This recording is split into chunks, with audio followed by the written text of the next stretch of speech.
Hare Krishna, everyone. Thank you so much for joining for this very special Srimad Bhagavatam reading Yajna for Bhadra Purnima. We will go ahead and get started. Om Namo Bhagavate Vasudevaya. Om Namo Bhagavate Vasudevaya. Om Namo Bhagavate Vasudevaya. Narayanam namaskritya naram chaiva narottamam devim saraswatim vyasam tato jayam udirayet nashtaprayesha bhadreshu nityam bhagavata sevaya bhagavati uttama shloke bhaktir bhavati naishtaki. So we're starting today from text 1 of Canto 1. And we will go until text 45 of Canto 1, Chapter 7. And we'll be reading only the translations. So we'll get started. Text 1. O my Lord, Sri Krishna, son of Vasudeva, O all-pervading personality of Godhead, I offer my respectful obeisances unto you.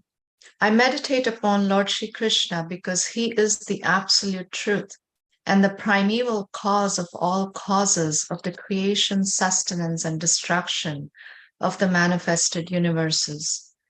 He is directly and indirectly conscious of all manifestations, and he is independent because there is no other cause beyond him.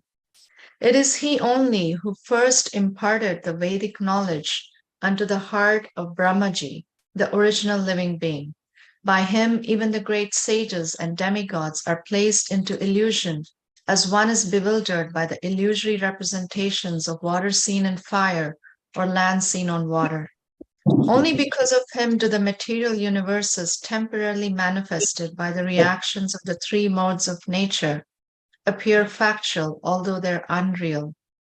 I therefore meditate upon him, Lord Sri Krishna, who is eternally existent in the transcendental abode, which is forever free from the illusory representations of the material world. I meditate upon him, for he is the absolute truth. Text 2. Completely rejecting all religious activities which are materially motivated, this Bhagavat Purana propounds the highest truth, which is understandable by those devotees who are fully pure in heart. The highest truth is reality distinguished from illusion for the welfare of all. Such truth uproots the threefold miseries. This beautiful Bhagavatam, compiled by the great sage Vyasadeva in his maturity, is sufficient in itself for God realization. What is the need of any other scripture? As soon as one attentively and submissively hears the message of Bhagavatam, by this culture of knowledge, the Supreme Lord is established within his heart. Text 3. O expert and thoughtful men, relish Srimad Bhagavatam, the mature fruit of the desire tree of Vedic literatures. It emanated from the lips of Sri Sukadeva Goswami. Therefore, this fruit has become even more tasteful, although its nectarian juice was already relishable for all, including liberated souls. Text 4. Once in a holy place in the forest of Naimisharanya, great sages headed by the sage Shonaka assembled to perform a great 1,000-year sacrifice for the satisfaction of the Lord and his devotees. One day, after finishing their morning duties by burning a sacrificial fire and offering a seat of esteem to Srila Sutta Goswami, the great sages made inquiries with great respect about the following matters. Text 6. The sages said, Respected Sutta Goswami, you're completely free from all vice. You're well versed in all the scriptures famous for religious life, and in the Puranas and the histories as well, for you have gone through them under proper guidance and have also explained them. Text 7. Being the eldest learned Vedantist, O Sutta Goswami, you're acquainted with the knowledge of Vyasadeva, who is the incarnation of Godhead, and you also know other sages who are fully versed in all kinds of physical and metaphysical knowledge. Text 8. And because you're submissive, your spiritual masters have endowed you with all the favors bestowed upon a gentle disciple. Therefore, you can tell us all that you've scientifically learned from them. Text 9. Please, therefore, being blessed with many years, explain to us in an easily understandable way what you have ascertained to be the absolute and ultimate good for the people in general. Text 10. O learned one, in this iron age of Kali, men have but short lives. They're quarrelsome, lazy, misguided, unlucky, and above all, always disturbed. Text 11. There are many varieties of scriptures, and in all of them, there are many prescribed duties, which can be learned only after many years of study in their various divisions. Therefore, O sage, please select the essence of all these scriptures and explain it for the good of all living beings, that by such instruction their hearts may be fully satisfied. Text 12. All blessings upon you, O Sutta Goswami. You know for what purpose the personality of Godhead appeared in the womb of Devaki as the son of Vasudeva. Text 13. O Sutta Goswami, we are eager to learn about the personality of Godhead and his incarnations. Please explain to us those teachings imparted by previous masters, acharyas, for one is uplifted both by speaking them and by hearing them. Living beings who are entangled in the complicated meshes of birth and death can be freed immediately by even unconsciously chanting the holy name of Krishna, which is feared by fear personified. O Sutta, those great sages who've completely taken shelter of the lotus feet of the Lord can at once sanctify those who come in touch with them, whereas the waters of the Ganges can sanctify only after prolonged use. Who is there desiring deliverance from the vices of the age of quarrel, who is not willing to hear the virtuous glories of the Lord? His transcendental acts are magnificent and gracious, and great learned sages like Narada sing of them. Please, therefore, speak to us who are eager to hear about the adventures he performs in his various incarnations. O wise Sutta, please narrate to us the transcendental pastimes of the Supreme Godhead's multi-incarnations. Such auspicious adventures and pastimes of the Lord, the Supreme Controller, are performed by his internal powers. We never tire of hearing the transcendental pastimes of the personality of Godhead, who is glorified by hymns and prayers. Those who have developed a taste for transcendental relationships with him relish hearing of his pastimes at every moment. Lord Shri Krishna, the personality of Godhead, along with Balaram, played like a human being, and so masked, he performed many superhuman acts. Knowing well that the age of Kali has already begun, we are assembled here in this holy place to hear at great length the transcendental message of Godhead and in this way perform sacrifice. We think that we have met your goodness by the will of providence, just so that we may accept you as captain of the ship for those who desire to cross the difficult ocean of Kali, which deteriorates all the good qualities of a human being. Does somebody want to read? Okay, I'm just checking the chat messages. All right. Text 23. Since Sri Krishna, the absolute truth, the master of all mystic powers, has departed for his own abode, please tell us to whom the religious principles have now gone for shelter. Thus end the Bhaktivedanta purports of the first canto, first chapter of the Srimad Bhagavatam, entitled Questions by the Sages. Chapter 2, Divinity and Divine Service. Text 1. Ugrashrava Sutta Goswami, the son of Ramaharshan, being fully satisfied by the perfect questions of the Brahmanas, thanked them and thus attempted to reply. Srila Sutta Goswami said, "Let me offer my respectful obeisances unto that great sage, Sukadeva Goswami, who can enter the hearts of all. When he went away to take up the renounced order of life, sannyas, leaving home without undergoing reformation by the sacred thread or the ceremonies observed by the higher caste, his father Vyasadeva, fearing separation from him, cried out, O my son, indeed, only the trees which were absorbed in the same feelings of separation echoed in response to the bereaved father. Could everybody kindly mute their phones or your mics, please? Thank you. Text 3.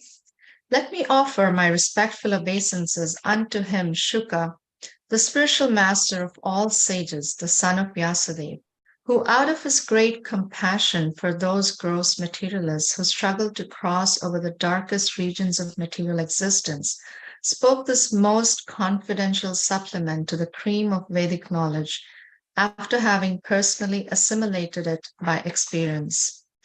Before reciting the Srimad Bhagavatam, which is the very means of conquest, one should offer respectful obeisances unto the personality of Godhead Narayan, unto Narayan Rishi, the supermost human being, unto Mother Saraswati, the goddess of learning, and unto Srila Vyasadeva, the author. O sages, I have been justly questioned by you. Your questions are worthy because they relate to Lord Krishna, and so are of relevance to the world's welfare. Only questions of this sort are capable of completely satisfying the self. The supreme occupation dharma for all humanity is that by which men can attain to loving devotional service unto the transcendent Lord. Such devotional service must be unmotivated and uninterrupted to completely satisfy the self. By rendering devotional service unto the personality of Godhead, Sri Krishna, one immediately acquires causeless knowledge and detachment from the world. The occupational activities a man performs according to his own position are only so much useless labor if they do not provoke attraction for the message of the personality of Godhead. All occupational engagements are certainly meant for ultimate liberation. They should never be performed for material gain. Furthermore, according to sages, one who's engaged in the ultimate occupational service should never use material gain to cultivate sense gratification. Life's desires should never be directed towards sense gratification. One should desire only a healthy life or self-preservation, since a human being is meant for inquiry about the absolute truth. Nothing else should be the goal of one's works.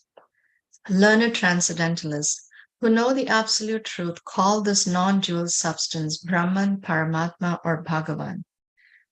The seriously inquisitive student or sage, well equipped with knowledge of detachment, realizes that absolute truth by rendering devotional service in terms of what he has heard from the Vedanta Shruti.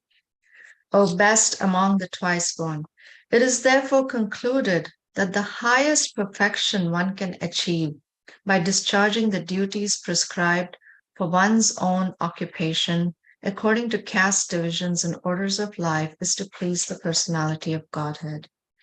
Therefore, with one pointed attention, one should constantly hear about, glorify, remember, and worship the personality of Godhead, who is the protector of the devotees.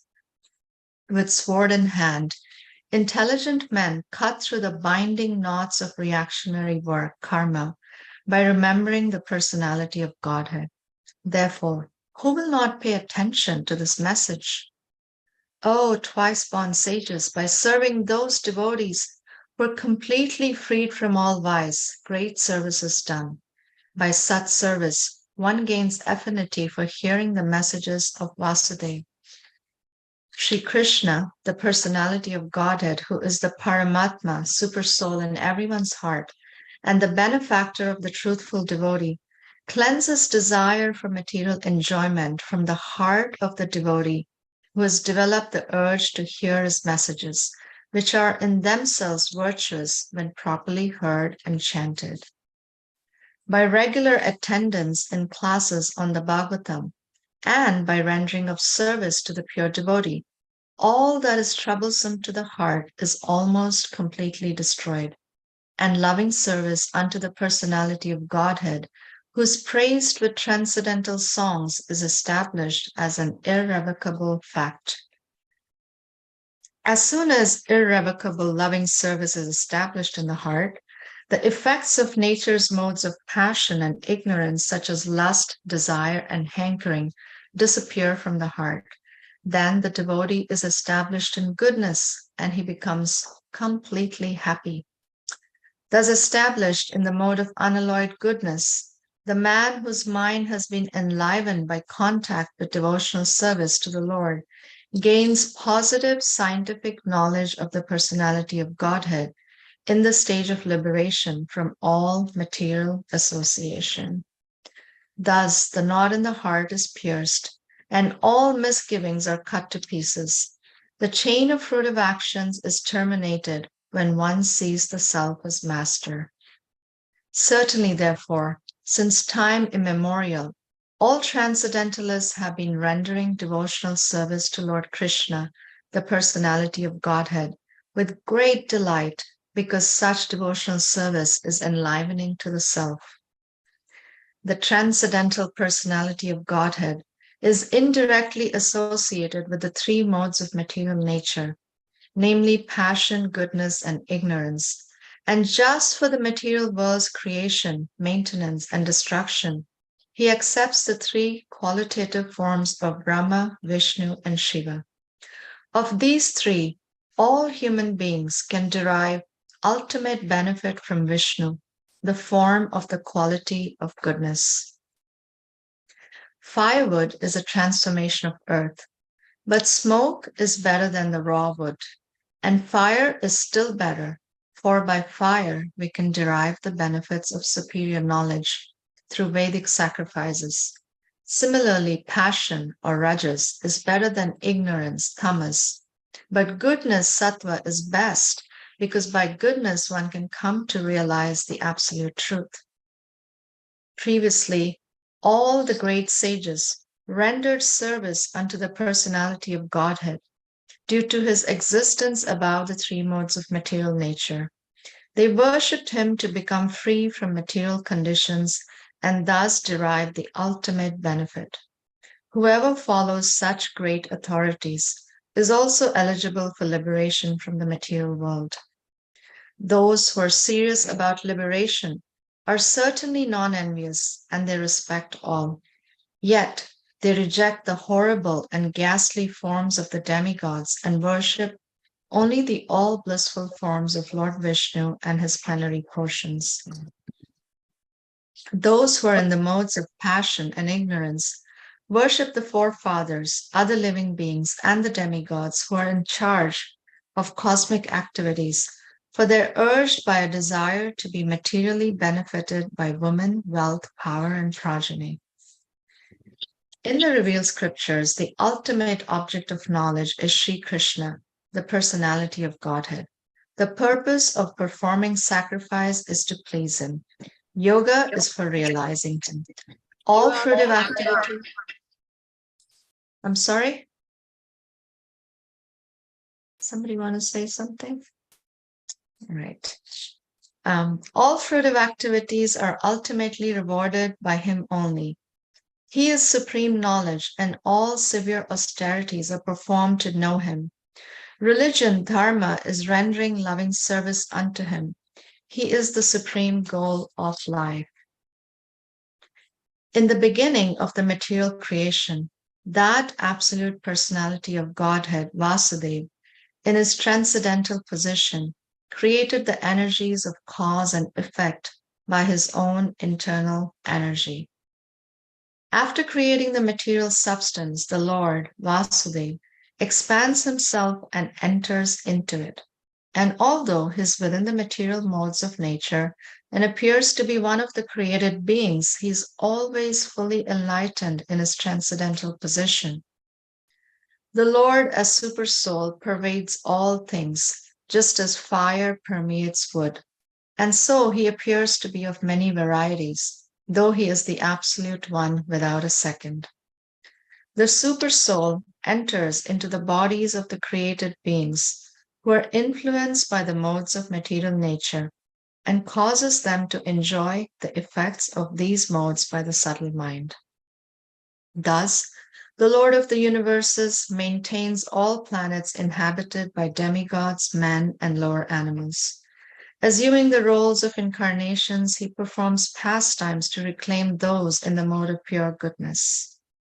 Thus end, we're not reading purports, but anyway, thus end chapter 2 of the first canto of the Srimad Bhagavatam.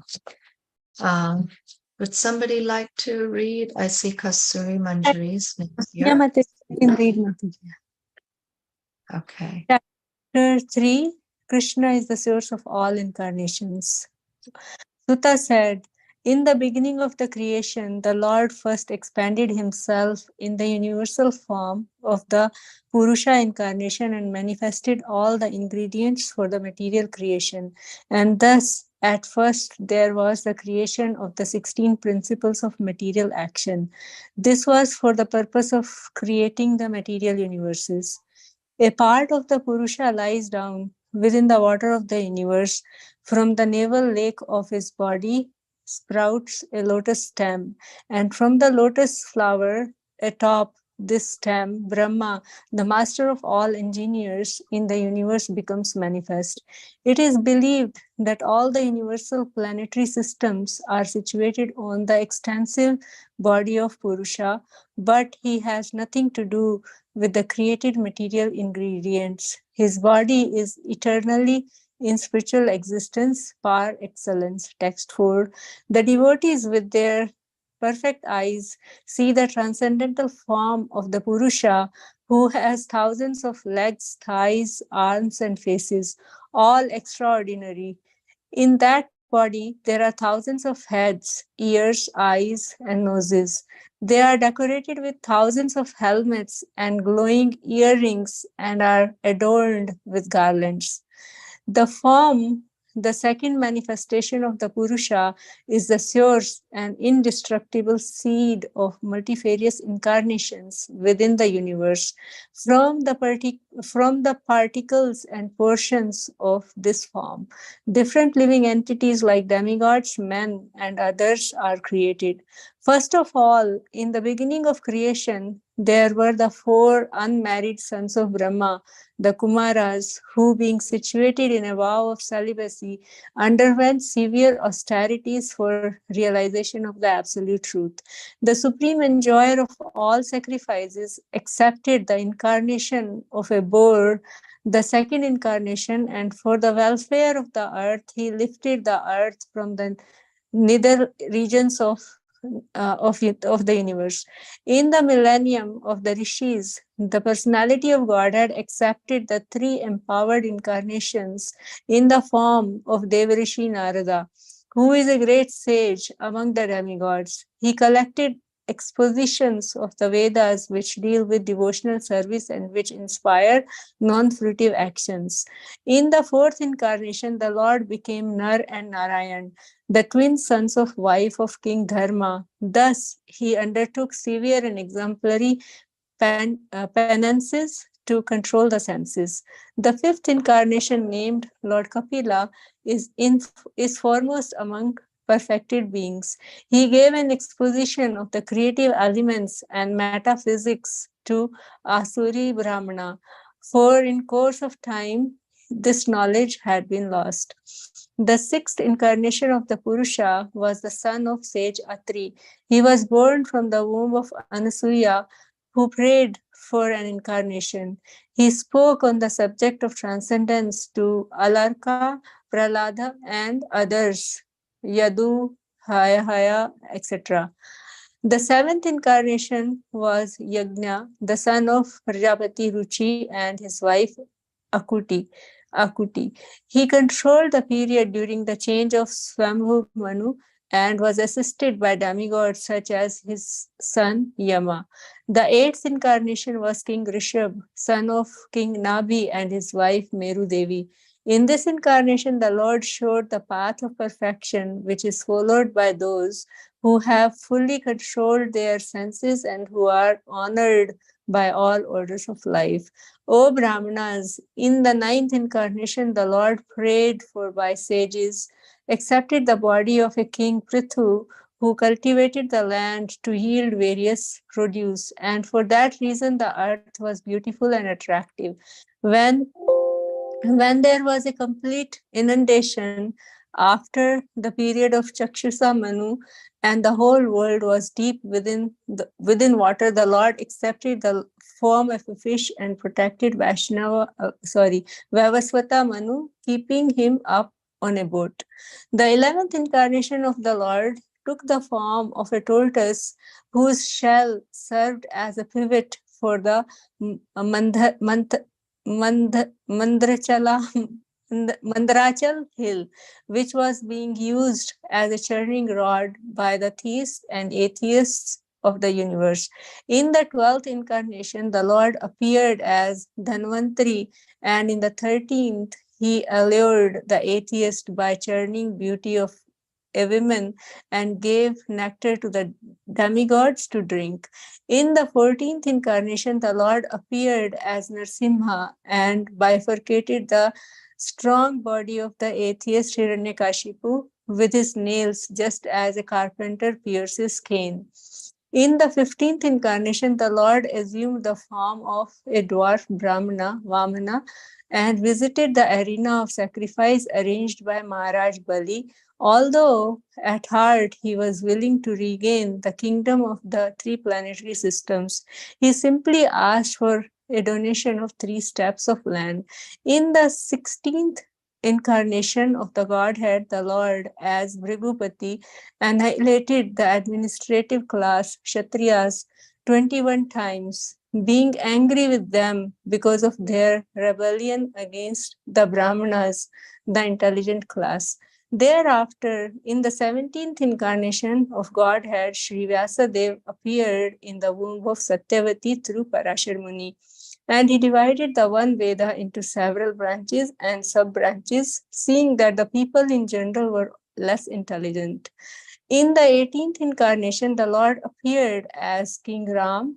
In order to perform some pleasing work for the demigods, he exhibited superhuman powers by controlling the Indian Ocean and then killing the atheist King Ravana, who was on the other side of the sea.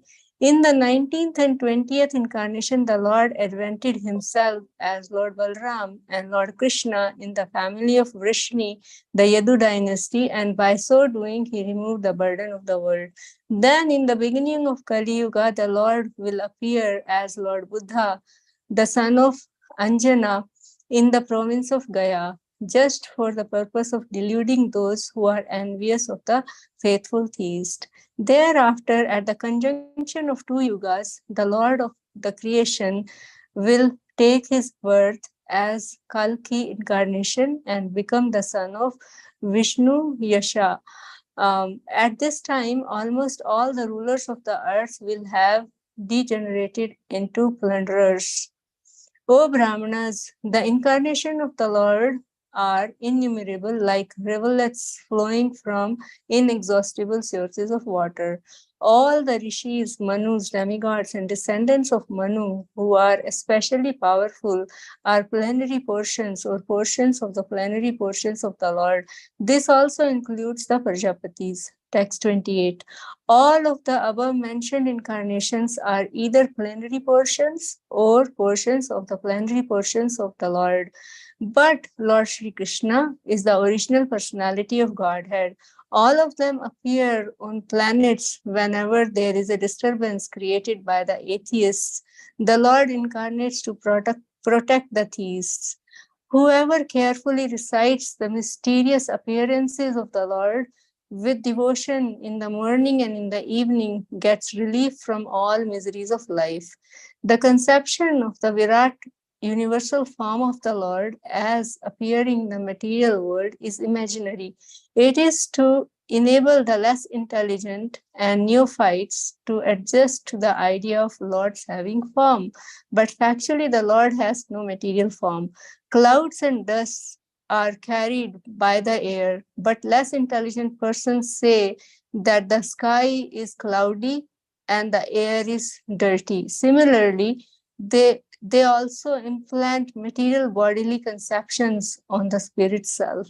Beyond this gross conception of the form is another subtle conception of form, which is without formal shape and is unseen, unheard, and unmanifest.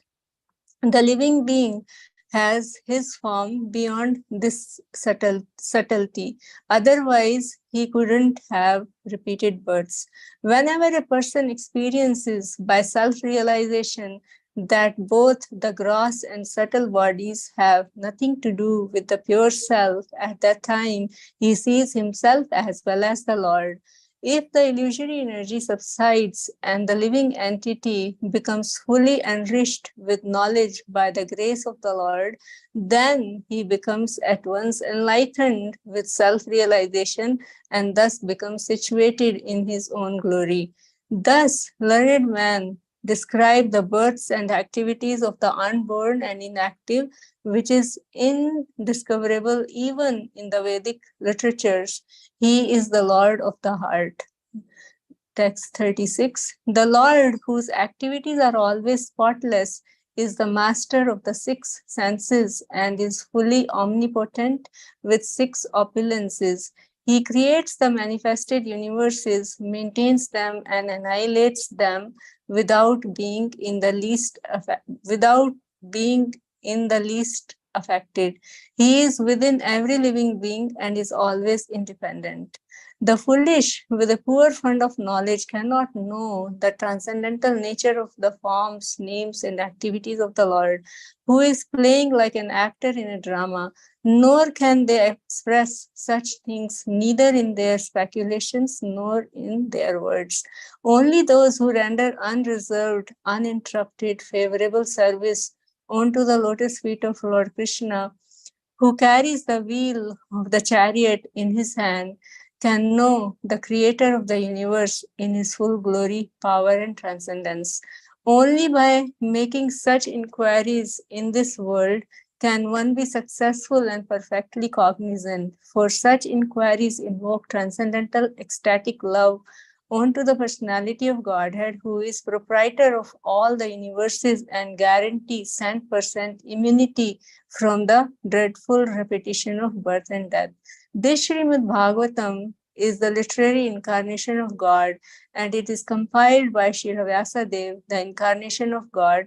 It is meant for the ultimate good of all people, and it is all successful, all blissful, and all perfect. Sri Vyasadeva delivered it to his son, who is the most respected among the self-realized, after extracting the cream of all Vedic literatures and histories of the universe. Sukadeva Goswami, the son of Vyasadeva, in his turn, delivered the Bhagavatam to the great emperor Parikshit, who sat surrounded by sages on the bank of Ganges, awaiting death without taking food or drink. This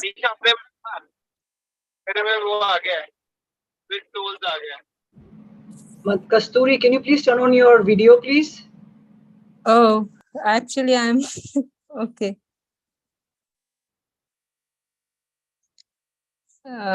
Okay. The Bhagavad Purana is as brilliant as the sun, and it has arisen just after the departure of Lord Krishna to his own abode, accompanied by religion, knowledge, etc. Persons who have lost their vision due to the dense darkness of ignorance in the age of Kali shall get light from this Purana. Text 44. O learned Brahmanas, when Sukadev Goswami recited Bhagavatam there in the presence of Emperor Parikshit, I heard him with rapt attention, and thus, by his mercy, I learned the Bhagavatam from that great and powerful sage. Now I shall try to make you hear the very same thing as I learned it from him and as I have realized. So this chapter is over. Chapter 4, the appearance Thank you, Kasturi Manjri. Thank you so much for reading. Ekadasi Vrata Mataji is next. Should like to read. Thank you so much. And whoever is reading, if you didn't see the chat message, please do turn on your video. Thank you for turning on your video, Ekadasi Vrata. Please go ahead.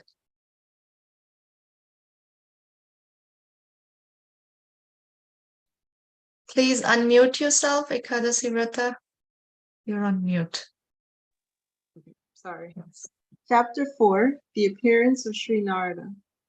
Text 1. Vyasadeva said, on hearing Sutta Goswami speak thus, Shonaka Muni, who was the elderly, learned leader of the rishis engaged in that prolonged sacrificial ceremony, congratulated Sutta Goswami by addressing him as follows.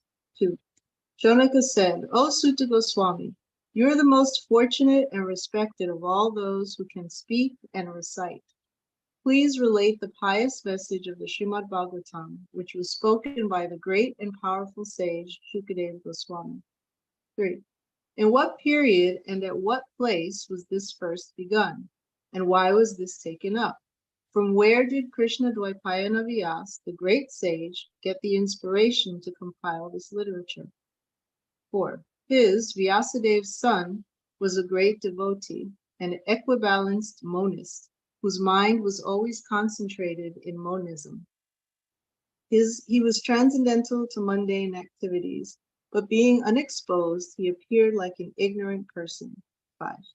While Sri Vyasadeva was following his son, beautiful young damsels who were bathing naked covered their bodies with cloth, although Sri Vyasadeva himself was not naked.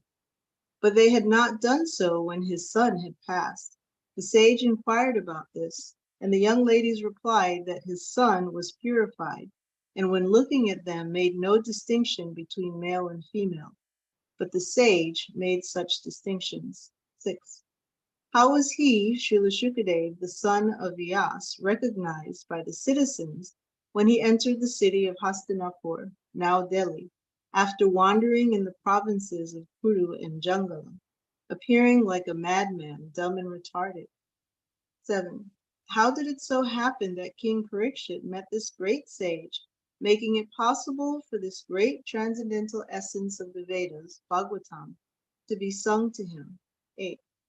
He, Shukadeva Goswami, was accustomed to stay at the door of a householder only long enough for a cow to be milked, and he did this just to sanctify the residence. 9. It is said that Maharaj Parikshit is a great first-class devotee of the Lord, and that his birth and activities are all wonderful. Please tell us about him. 10. He was a great emperor and possessed all the opulences of his acquired kingdom. He was so exalted that he was increasing the prestige of the Pandu dynasty. Why did he give up everything to sit down on the bank of the Ganges and fast until death? 11. He was such a great emperor that all his enemies would come and bow down at his feet and surrender all their wealth for their own benefit. He was full of youth and strength, and he possessed kingly opulences that were difficult to give up. Why did he want to give up everything, including his life? 12. Those who are devoted to the cause of the personality of Godhead live only for the welfare, development, and happiness of others. They do not live for any selfish interest. So even though the Emperor Parikshit was free from all attachment to worldly possessions, how could he give up his mortal body, which was the shelter for others? 13. We know that you are expert in the meaning of all subjects, except some portions of the Vedas, and thus you can clearly explain the answers to all the questions we have just put to you. 14. Sutta Goswami said, when the second millennium overlapped the third, the great sage Vyasadeva was born to Parashara in the womb of Satyavati, the daughter of Vasu. 15. Once upon a time, he, Vyasadeva, as the sun rose, took his morning ablution in the waters of the Saraswati and sat alone to concentrate. 16. The great sage Vyasadeva saw anomalies in the duties of the millennium. This happens on the earth in different ages due to the unseen force of time. 17, 18.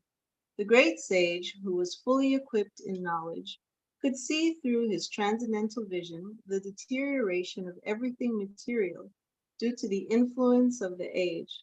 He could also see that the faithless people in general would be reduced in duration of life and would be impatient due to lack of goodness. Thus he contemplated for the welfare of men in all statuses and orders of life.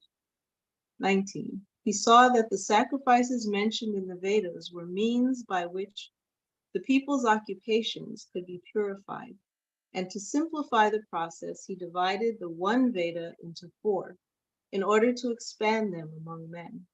20. The 4 divisions of the original sources of knowledge, the Vedas, were made separately, but the historical facts and authentic stories mentioned in the Puranas are called the 5th Veda. 21. After the Vedas were divided into 4 divisions, Haila Rishi became the professor of the Rig Veda, Jaimini the professor of the Sama Veda, and Vaishampayana alone became glorified by the Yajna Veda. 22. The Sumantu Muni Angita, who was very devotedly engaged, was entrusted with the Atharva Veda, and my father, Romaharshan, was entrusted with the Puranas and historical records. 23. All these learned scholars in their turn rendered their entrusted Vedas unto their many disciples, grand disciples, and great grand disciples, and thus the respective branches of the followers of the Vedas came into being. 24. Thus the great sage Vyasadeva, who was very kind to the ignorant masses, edited the Vedas so they might be assimilated by less intellectual men. 25. Out of compassion, the great sage thought it wise that this would enable men to achieve the ultimate goal of life. Thus he compiled the great historical narration called the Mahabharata for women, laborers, and friends of the twice born. 26. O twice born Brahmanas, still his mind was not satisfied, although he engaged himself in working for the total welfare of all people.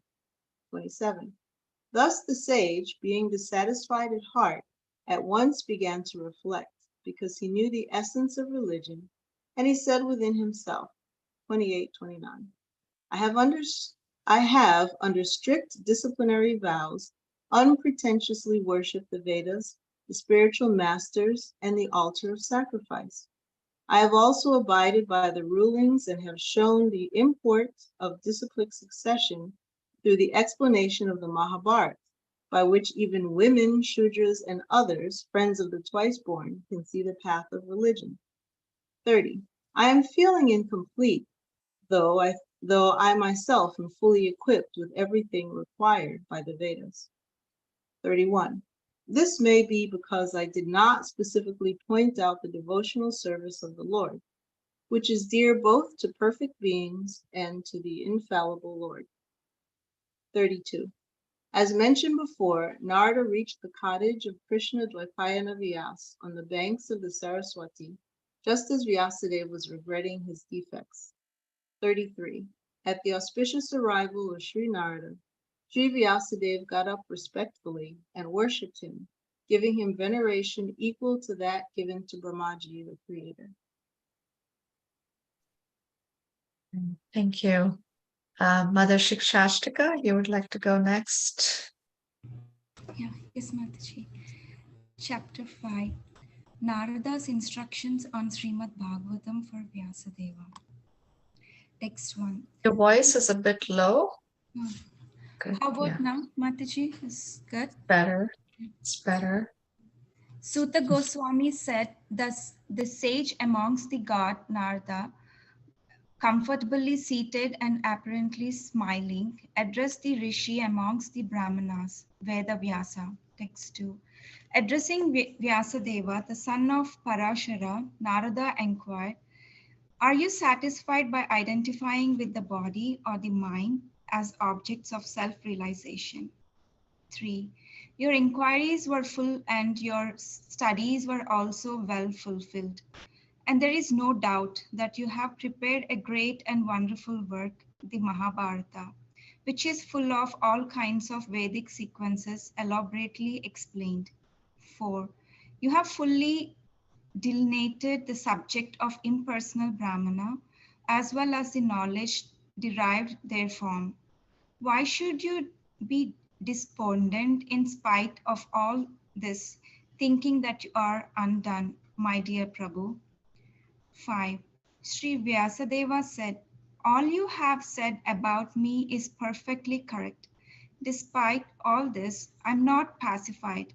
I am therefore question you about the root cause of my dissatisfaction.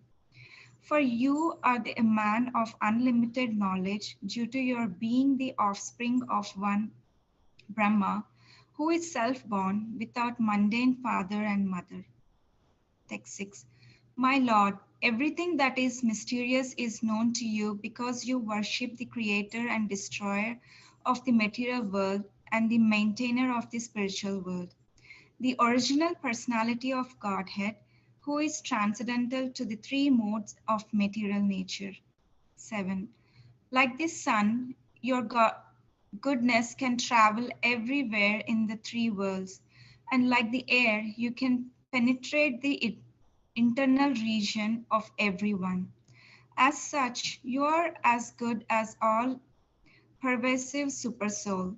Please, therefore, find out the deficiency in me, despite my being observed in transcendence under disciplinary regulation and vows. 8. Sri Narada said, you have not actually broadcast the sublime and spotless glories of the personality of Godhead. That philosophy which does not satisfy the transcendental sense of the Lord is considered worthless. 9. Although, great sage, you have very broadly described the four principles beginning with the religious performance, you have not described the glories of the Supreme Personality, Vasudeva. 10. Those words which do not describe the glories of the Lord, who alone can sanctify the atmosphere of the whole universe, are considered by saintly persons to be like unto a place of pilgrimage for crows. Since all perfect persons are inhabitants of the transcendental abode, they do not derive any pleasure there. Text 11. On the other hand, that literature which is full of description of the transcendental glories of the name, fame, forms, pastimes, etc., of the unlimited Supreme Lord is a different creation, full of transcendental words directed towards bringing about a revolution in the impious lives of this world's misdirected civilization. Such transcendental literatures, even though imperfectly composed, are heard, sung, and accepted by purified men who are thoroughly honest. 12. Knowledge of self-realization, even though free from all material affinity, does not look well if devoid of conception of the infallible God. What, then, is the use of fruitive activities, which are naturally painful from the very beginning and transcend by nature, if they are not utilized for the devotional service of the Lord? Text 13. O Vyasadeva, your vision is completely perfect. Your good fame is spotless. You are firm in vow and situated in truthfulness. And thus you can think of the pastimes of the Lord in trance for the liberation of the people in general from all material bondage. 14. Whatever you desire to describe that is separate in vision from the Lord simply reacts with different forms, names, and results to agitate the mind as the wind agitates a boat which has no resting place. 15. The people in general are naturally inclined to enjoy, and you have encouraged them in that way in the name of religion. This is verily condemned and is quite unreasonable. Because they are guided under your instructions, they will accept such activities in the name of religion and will hardly care for prohibitions. Text 16. Supreme Lord is unlimited, only a very expert personality, retired from the activities of material happiness, deserves to understand this knowledge of spiritual values. Therefore, those who are not so well situated due to material attachment should be shown the ways of transcendental realization by your goodness, though descriptions of the transcendental activities of the Supreme Lord. Through descriptions of the transcendental activities of the Supreme Lord. Text 17. One who has forsaken his material occupation to engage in the devotional service of the Lord may sometimes fall down while in the immature stage. Yet there is no danger for his being unsuccessful.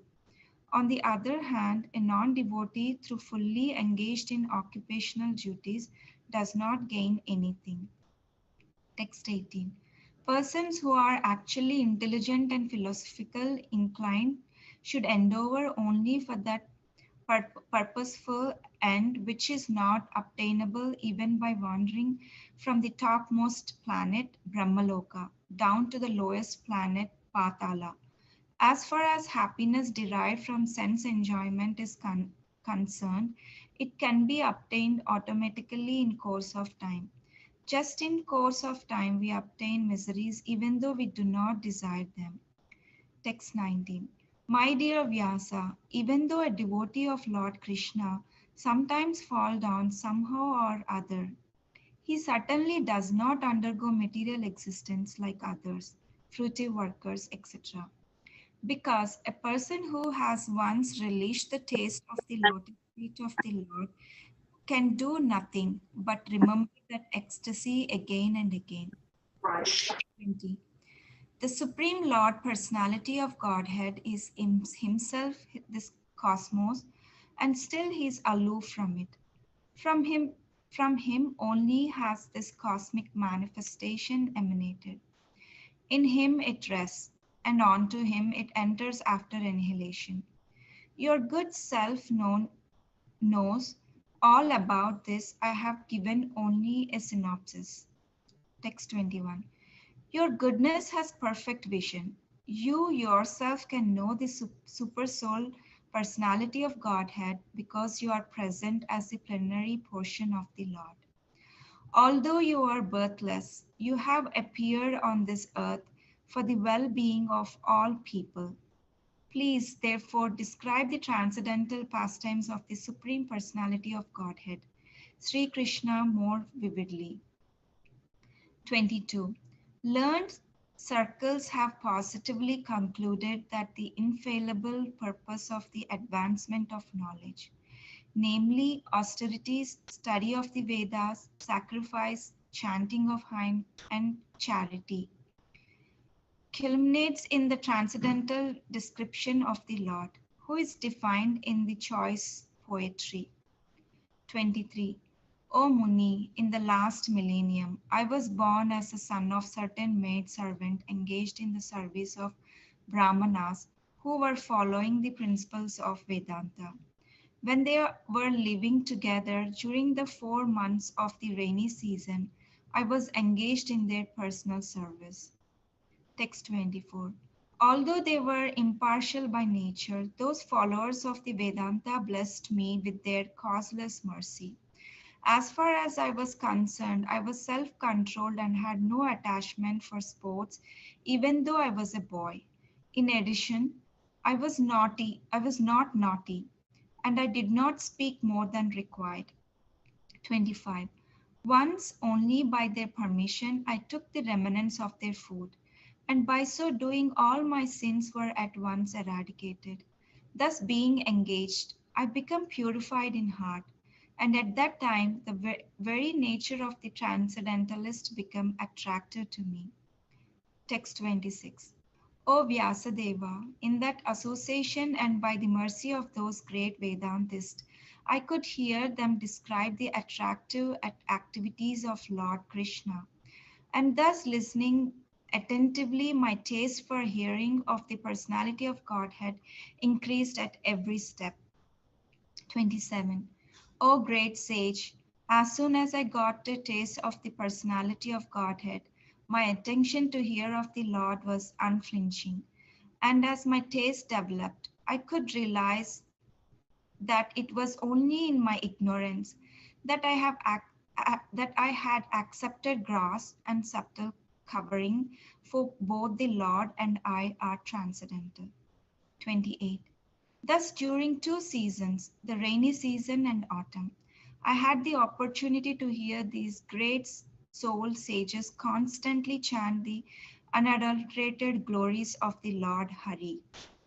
As the flow of my devotional service began, the coverings of the modes of passion and ignorance vanished. Text 29. I was very much attached to those sages. I was gentle in behavior, and all my sins were eradicated in their service. In my heart, I had strong faith in them. I had subjugated the senses, and I was strictly following them with body and mind. Text 30. As they were leaving, those Bhakti Vedantas, who are very kind to poor hearted souls, instructed me in that most confidential subject which is instructed by the personality of Godhead Himself. By the confidential knowledge, I could understand clearly the influence of the energy of Lord Sri Krishna, the creator, maintainer, and inhalator of everything, by knowing that one can return to him and personally meet him. 32.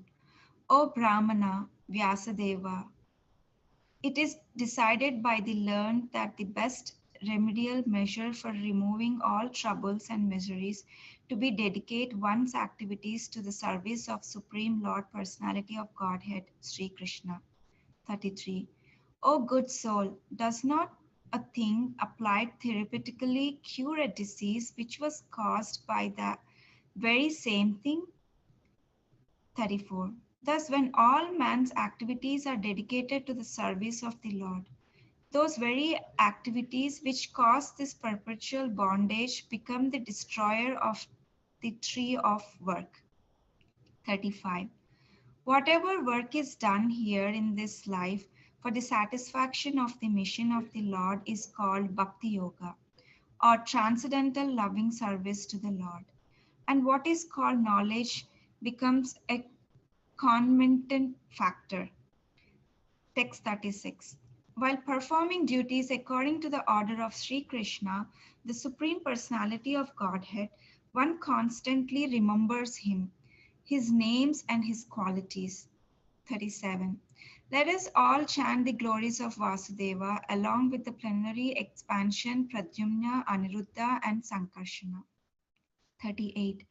Thus he is the actual seer who worships in the form of transcendental sound representation. The Supreme Personality of Godhead, Vishnu, who has no material form. Text 39. O Brahmana, thus by the Supreme Lord Krishna, I was endowed first with the transcendental knowledge of the Lord as inculcated in the confidential parts of the Vedas, then the spiritual opulence, and then with his intimate loving service. Text 40. Please, therefore, describe the Almighty Lord's activities which you have learned by your vast knowledge of the Vedas, for that will satisfy the hankering of great learned man and at the same time mitigate the miseries of the masses of common people who are always suffering from material pangs. Indeed, there is no other way to get out of such miseries. Hare Krishna. Thank you so much, Shikshashtaka. Would someone else like to read? Ananda Kishori, did you have interest, or anyone else? Or if Ekadasi Vrata would like to read again, you're welcome. Otherwise, I'm happy to read. Please raise your hand or write in the chat if you want to. All right, so I will continue then. Chapter 6. Text 1. Sutta said, O Brahmanas, thus hearing all about Sri Narada's birth and activities, Vyasadeva, the incarnation of God and son of Satyavati, inquired as follows. Text 2.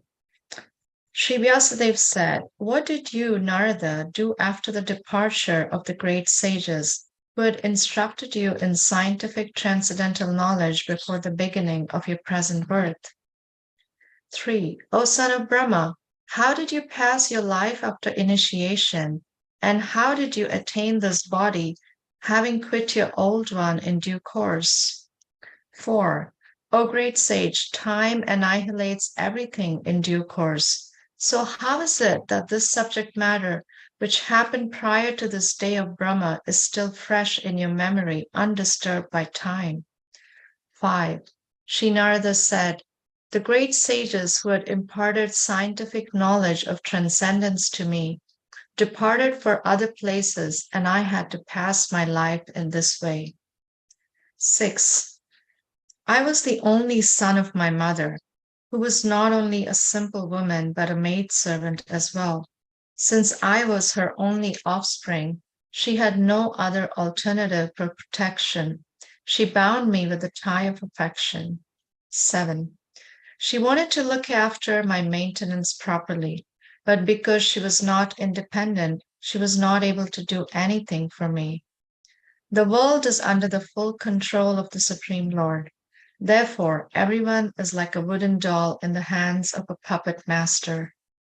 8. When I was a mere child of 5 years, I lived in a Brahmana school. I was dependent on my mother's affection and had no experience of different lands. 9. Once upon a time, my poor mother, when going out one night to milk a cow, was bitten on the leg by a serpent, influenced by supreme time. 10. I took this as the special mercy of the Lord, who always desires benediction for his devotees, and so thinking, I started for the north. 11. After my departure, I passed through many flourishing metropolises, towns, villages, animal farms, mines, agricultural lands, valleys, flower gardens, nursery gardens, and natural forests. 12. I passed through hills and mountains full of reservoirs of various minerals like gold, silver, and copper, and through tracts of land with reservoirs of water filled with beautiful lotus flowers, fit for the denizens of heaven, decorated with bewildered bees and singing birds. 13. I then passed alone through many forests of rushes, bamboo, reeds, sharp grass, weeds, and caves, which were very difficult to go through alone. I visited deep, dark, and dangerously fearful forests, which were the play yards of snakes, owls, and jackals. 14. Thus traveling, I felt tired, both bodily and mentally, and I was both thirsty and hungry. So I took a bath in a river lake and also drank water. By contacting water, I got relief from my exhaustion. 15. After that, under the shadow of a banyan tree, in an uninhabited forest, I began to meditate upon the supersoul situated within, using my intelligence as I had learned from liberated souls. 16. As soon as I began to meditate upon the lotus feet of the personality of Godhead, with my mind transformed in transcendental love, tears rolled down my eyes, and without delay, the personality of Godhead, Sri Krishna, appeared on the lotus of my heart. 17. O Vyasadeva, at that time, being exceedingly overpowered by feelings of happiness, every part of my body became separately enlivened. Being absorbed in an ocean of ecstasy, I could not see both myself and the Lord. 18. The transcendental form of the Lord, as it is, satisfies the mind's desire and at once erases all mental incongruities. Upon losing that form, I suddenly got up, being perturbed as is usual when one loses that which is desirable. 19. I desire to see again that transcendental form of the Lord, but despite my attempts to concentrate upon the heart with eagerness to view the form again, I could not see him anymore, and thus dissatisfied, I was very much aggrieved. 20. Seeing my attempts in that lonely place, the personality of Godhead, who is transcendental to all mundane description, spoke to me with gravity and pleasing words just to mitigate my grief. 21. O Narada, the Lord spoke, I regret that during this lifetime you will not be able to see me anymore. Those who are incomplete in service and who are not completely free from all material taints can hardly see me. 22. O virtuous one, you have only once seen my person, and this is just to increase your desire for me, because the more you hanker for me, the more you will be freed from all material desires. 23. By service of the absolute truth, even for a few days, a devotee attains firm and fixed intelligence in me. Consequently, he goes on to become my associate in the transcendental world after giving up the present deplorable material worlds. 24. Intelligence engaged in my devotion cannot be thwarted at any time. Even at the time of creation, as well as at the time of annihilation, your remembrance will continue by my mercy. 25. Then that supreme authority, personified by sound and unseen by eyes, but most wonderful, stopped speaking. Feeling a sense of gratitude, I offered my obeisances unto him, bowing my head. 26. Thus I began chanting the holy name and fame of the Lord by repeated recitation, ignoring all the formalities of the material world. Such chanting and remembering of the transcendental pastimes of the Lord are benedictory. So doing, I traveled all over the earth, fully satisfied, humble, and unenvious. 27.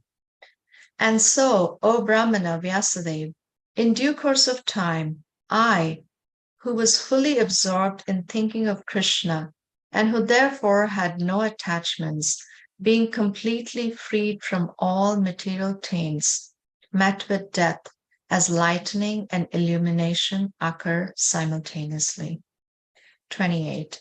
Having been awarded a transcendental body, befitting an associate of the personality of Godhead, I quit the body made of 5 material elements, and thus all acquired fruitive results of work, karma, stopped. 29. At the end of the millennium, when the personality of Godhead, Lord Narayan, lay down within the water of devastation, Brahma began to enter into him along with all creative elements, and I also entered through his breathing. 30. After 4.3 billion solar years, when Brahma awoke to create again by the will of the Lord, all the rishis like Marichi, Angira, Atri, and so on were created from the transcendental body of the Lord, and I also appeared along with them. 31. Since then, by the grace of the Almighty Vishnu, I travel everywhere without restriction, both in the transcendental world and in the 3 divisions of the material world. This is because I am fixed in unbroken devotional service of the Lord. 32. And thus I travel, constantly singing the transcendental message of the glories of the Lord, vibrating this instrument called a veena, which is charged with transcendental sound and which was given to me by Lord Krishna. 33. The Supreme Lord Shri Krishna, whose glories and activities are pleasing to hear, at once appears on the seat of my heart as if called for, as soon as I begin to chant his holy activities. 34. It's personally experienced by me that those who are always full of cares and anxieties due to desiring contact of the senses with their objects can cross the ocean of niches on a most suitable boat, the constant chanting of the transcendental activities of the personality of Godhead. 35. It is true that by practicing restraint of the senses by the yoga system, One can get relief from the disturbances of desire and lust, but this is not sufficient to give satisfaction to the soul, for this satisfaction is derived from devotional service to the personality of Godhead. 36. O Vyasadeva, you're freed from all sins. Thus I have explained my birth and activities for self-realization as you asked. All this will be conducive for your personal satisfaction also. 37. Sutta Goswami said, thus addressing Vyasadeva, Srila Narad Muni took leave of him, and vibrating on his Veena instrument, he left to wander at his free will. 38. All glory and success to Srila Narad Muni, because he glorifies the activities of the personality of Godhead, and so doing, he himself takes pleasure and also enlivens all the distressed souls of the universe. That's the end of chapter 6. And I think Ekadasi Vata would like to continue. Please go ahead. We're going to go till text 45 or of chapter 7 today. Okay, thank you. Chapter 7. The son of Jonah punished. Text 1. Rishi Shonaka asked, O Sutta, the great and transcendently powerful Vyasadeva, heard everything from Sri Narada Muni. So after Narada's departure, what did Vyasadeva do?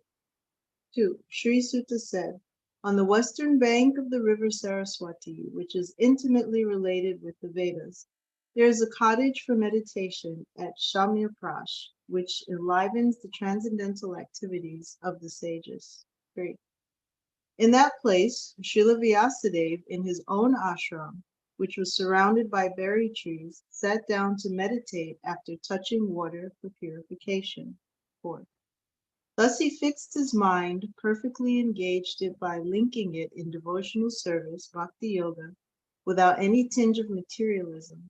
And thus he saw the absolute personality of Godhead along with his external energy, which was under full control. 5. Due to this external energy, the living entity, although transcendental to the three modes of material nature, thinks of himself as a material product and thus undergoes the reactions of material miseries. 6. The material miseries of the living entity, which are superfluous to him, can be directly mitigated by the linking process of devotional service. But the mass of people do not know this, and therefore the learned Vyasadeva compiled this Vedic literature, which is in relation to the supreme truth. 7. Simply by giving oral reception to this Vedic literature, the feeling for loving devotional service to Lord Krishna, the Supreme Personality of Godhead, sprouts up at once to extinguish the fire of lamentation, illusion, and fearfulness. 8. The great sage Vyasadeva, after compiling the Srimad Bhagavatam and revising it, taught it to his own son, Sri Shukadeva Goswami, who was already engaged in self-realization. 9. Sri Shonaka asked Sutta Goswami, Sri Shukadeva Goswami was already on the path of self-realization, and thus he was pleased with his own self. So why did he take the trouble to undergo the study of such a vast literature? 10. Sutta Goswami said, all different varieties of Atmaramas, those who take pleasure in the Atma or spirit self, especially those established on the path of self-realization, though freed from all kinds of material bondage, desire to render unalloyed devotional service unto the personality of Godhead. This means that the Lord possesses transcendental qualities and therefore can attract everyone, including liberated souls. 11. Srila Shukadeva Goswami, son of Srila Vyasadeva, was not only transcendentally powerful, he was also very dear to the devotees of the Lord. Thus he underwent the study of this great narration, Srimad Bhagavatam. 12. Sutta Goswami thus addressed the rishis headed by Shonaka. Now I shall begin the transcendental narration of the Lord Sri Krishna and topics of the birth, activities, and deliverance of King Parikshit, the sage amongst kings, as well as topics of the renunciation of the worldly order by the sons of Pandu. 13:14. When the respective warriors of both camps, namely the Kauravas and the Pandavas, were killed on the battlefield of Kurukshetra, and the dead warriors obtained their deserved destination, and when the son of Dhritarashtra fell down lamenting, his spine broken, being beaten by the club of Bhimasen, the son of Dronacharya, Ashwatthama, beheaded the 5 sleeping sons of Draupadi and delivered the heads as a prize to his master, foolishly thinking that he would be pleased. Duryodhana, however, disapproved of the heinous act and was not pleased in the least. Draupadi, the mother of the 5 children of the Pandavas, after hearing of the massacre of her sons, began to cry in distress with eyes full of tears. Trying to pacify her in her great loss, Arjuna spoke to her thus. 16. O gentle lady, when I present you with the head of that Brahmana after beheading him with arrows from my Gandiva bow, I shall then wipe the tears from your eyes and pacify you. Then, after burning your sons' bodies, you can take your bath standing on his head. Arjuna, who is guided by the infallible Lord as friend and driver, thus satisfied the dear lady by such statements. Then he dressed in armor and armed himself with furious weapons, and getting into his chariot, he set out to follow Ashwatthama, the son of his martial teacher. 18. The Ashwatthama, the murderer of the princes, seeing from a great distance Arjuna coming at him with great speed, fled in his chariot, panic-stricken, just to save his life, as Brahma fled in fear of Shiva. 19. When the son of the Brahmin, Ashwatthama, saw that his horses were tired, he considered that there was no alternative for protection outside of using the ultimate weapon, the Brahmastra, nuclear weapon. 20. Since his life was in danger, he touched water in sanctity and concentrated upon the chanting of the hymns for throwing nuclear weapons, although he did not know how to withdraw such weapons. 21. Thereupon a glaring light spread in all directions. It was so fierce that Arjuna thought his own life in danger, and so he began to address Lord Sri Krishna. 22. Arjuna said, O my Lord Sri Krishna, you are the almighty personality of Godhead. There is no limit to your different energies. Therefore, only you are competent to instill fearlessness in the hearts of your devotees. Everyone in the flames of material miseries can find the path of liberation in you only. 23. You are the original personality of Godhead who expands himself all over the creations and is transcendental to material energy. You have cast away the effects of the material energy by dint of your spiritual potency. You are always situated in eternal bliss and transcendental knowledge. 24. And yet, though you are beyond the purview of the material energy, you execute the 4 principles of liberation characterized by religion, and so on for the ultimate good of the conditioned souls. 25. Thus you descend as an incarnation to remove the burden of the world and to benefit your friends, especially those who are your exclusive devotees and are constantly wrapped in meditation upon you. 26. O Lord of Lords, how is it that this dangerous effulgence is spreading all around? Where does it come from? I do not understand it. 27. The Supreme Personality of Godhead said, Know from me that this is the act of the son of Drona. He has thrown the hymns of nuclear energy, Brahmastra, and he does not know how to retract the glare. He has helplessly done this, being afraid of imminent death. 28. O Arjuna, only another Brahmastra can counteract this weapon. Since you are expert in the military science, subdue this weapon's glare with the power of your own weapon. 29. Sri Sutta Goswami said, hearing this from the personality of Godhead, Arjuna touched water for purification, and after circumambulating Lord Sri Krishna, he cast his Brahmastra weapon to counteract the other one. 30. When the rays of the two Brahmastras combined, a great circle of fire like the disk of the sun covered all outer space and the whole firmament of planets. 31. All the population of the three worlds was scorched by the combined heat of the weapons. Everyone was reminded of the Samvartaka fire, which takes place at the time of annihilation. Thus, seeing the disturbance of the general populace and the imminent destruction of the planets, Arjuna at once retracted both Brahmastra weapons as Lord Sri Krishna desired. 33. Arjuna, his eyes blazing in anger like two red balls of copper, dexterously arrested the son of Gautami and bound him with ropes like an animal. 34. After binding Ashwatthama, Arjuna wanted to take him to the military camp. The personality of Godhead, Sri Krishna, looking on with his lotus eyes, spoke to Arjuna in an angry mood. 35. Lord Sri Krishna said, O Arjuna, you should not show mercy by releasing this relative of a Brahmana, Brahmabandhu, for he has killed innocent boys in their sleep. 36. A person who knows the principles of religion does not kill an enemy who is careless, intoxicated, insane, asleep, afraid, or devoid of his chariot, nor does he kill a boy, a woman, a foolish creature, or a surrendered soul. 37. A cruel and wretched person who maintains his existence at the cost of others' lives deserves to be killed for his own well-being.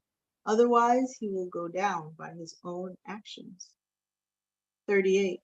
Furthermore, I have personally heard you promise Draupadi that you would bring forth the head of the killer of her sons. 39. This man is an assassin and murderer of your own family members. Not only that, but he has also dissatisfied his master. He is but the burnt remnants of his family. Kill him immediately. 40. Sutta Goswami said, although Krishna, who was examining Arjuna in religion, encouraged Arjuna to kill the son of Dronacharya, Arjuna, a great soul, did not like the idea of killing him, although Ashwatthama was a heinous murderer of Arjuna's family members. 41. After reaching his own camp, Arjuna, along with his dear friend and charioteer, Sri Krishna, entrusted the murderer unto his dear wife, who was lamenting for her murdered sons. Sri Sutta Goswami said, Draupadi then saw Ashwatthama, who was bound with ropes like an animal, and silent for having enacted the most inglorious murder. Due to her female nature and due to her being naturally good and well-behaved, she showed him due respects as a Brahmana. 43. She could not tolerate Ashwatthama's being bound by ropes, and being a devoted lady, she said, release him, for he is a Brahmana, our spiritual master. 44. It was by Dronacharya's mercy that you learned the military art of throwing arrows and the confidential art of controlling weapons. 45. He, Dronacharya, is certainly still existing, being represented by his son. His wife, Kripi, did not undergo a sati with him because she had a son. 46. O most fortunate one who knows the principles of religion, it is not good for you to cause grief to glorious family members who are always respectable and worshipful. 47. My lord, do not make the wife of Dronacharya cry like me. I am aggrieved for the death of my sons. She need not cry like me.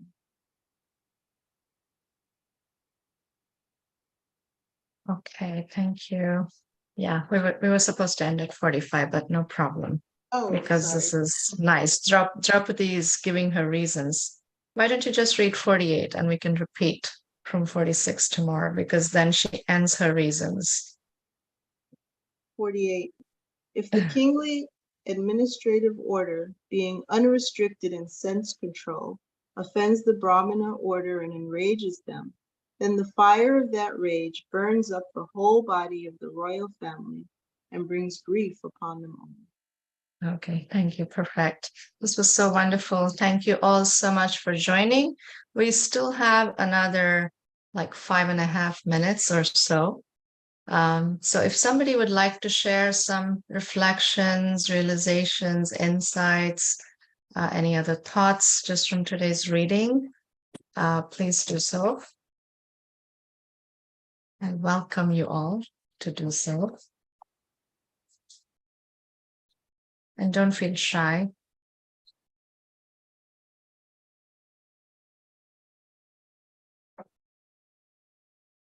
Nobody. You can just unmute and speak.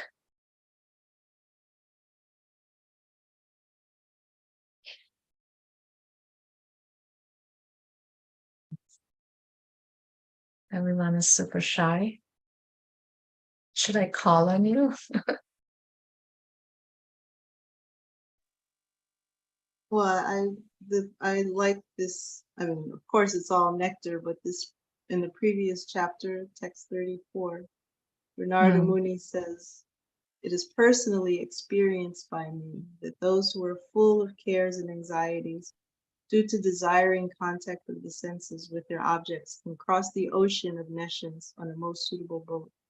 The constant chanting of the transcendental activities of the personality of Godhead." So just that, he's giving his personal assurances. I did it, so it can happen for you as well. It's very sweet. Yes. Yeah, very nice. Thank you. Yeah, a verse that I like, it's just always encouraging, is also, it's chapter 5, text 19, just in case we have doubts sometimes. But here is Narad Muni speaking to Vyasadeva, and he's saying, "My dear Vyasa, even though a devotee of Lord Krishna sometimes falls down somehow or other, he certainly does not undergo material existence like others, because a person who has once relished the taste of the lotus feet of the Lord can do nothing but remember that ecstasy again and again." Krishna keeps you hankering. He gives you a little flavor, and then he keeps you hankering. He never lets you go. Someone else would like to share something else? Any inspiration or reflection from today? Ananda Kishori? Oh, yes. Yeah, this is please. Abhiram Gopal Das. Yes, please. Yeah, we're both here. So, thank you very much for organizing and conducting. Very grateful to all the devotees for participating. I was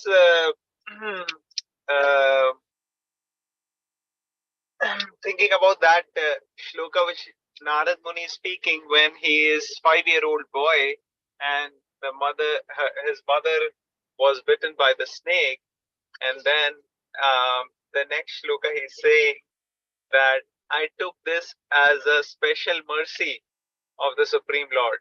So just imagine 5-year-old boy having just one person with him, his own mother, but because he was spiritually so advanced and elevated, he could see actually there is a special mercy of the Lord here involved, and he's glorifying the Lord even in that particular shloka as well.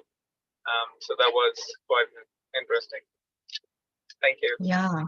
Yeah, thank you for that. Yeah, it really does take a lot of bhakti sukriti to be able to do that. We're inspired when we read that, and we want to do the same in our life, and yet, we're not able to follow through sometimes. Yeah, it really requires a lot of spiritual strength to be able to do that, or bhakti sukriti to be able to do that. Well, we can take so much inspiration from Narad Muni's life. Anyone else?